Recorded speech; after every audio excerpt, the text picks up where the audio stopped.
Dan huwa mument ħażin għal pajjiżna fejn ix-xogħol u l-investiment qed ikunu perikolati. Il-lan tal-Partit Laburista mhux dak li qed jaħseb mod elettorali, iżda huwa kif se jneħħi l-inċertezza għal Joseph Muscat. F'sessjoni ta' mistoqsijiet u tweġibiet bħala parti mill-Konferenza Ġenerali Laburista, il-kap tal-Oppożizzjoni sostna li s-sistema Gonzi PN ilha tgħaddi minn kriżi għal l-oħra u għalhekk kienet destinata li tfalli. Qal li l-Partit Laburista m'għandu ebda kontroll fuq ser jiġri fil-Parlament, iżda sostna li jiġri x'jiġri il-kriżi politika mhux se titlaq wara l-ġimgħa d-dieħla. Joseph Muscat iddikjara li dak li se jagħmel huwa bħala kap tal-Oppożizzjoni se jkun maħsub biss biex tkun aċċertata l-istabbiltà. Matul din il-kriżi sallum il-ġurnata u fejn iwiegħdkom li ħankomplu naġixxi, ma ġixxejtx bħala mexxej tal-Partit Laburista.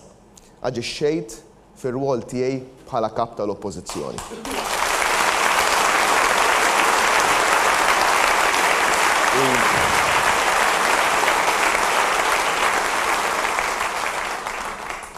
U nisqar magħkom li l-għażliet li għamilt u l-għażliet li se nkompli nagħmel ħajkunu l-għażliet li ħajkunu xprunati l-ewwel u qabel kollox mill-interess nazzjonali.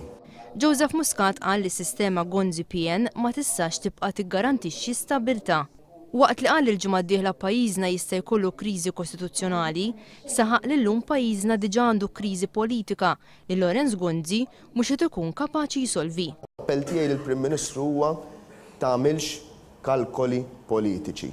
Għamel biss dak li temmen illi huwa l-aħjar għall-pajjiż u l-pajjiż issa jixraqlu stabilità u ċertezza.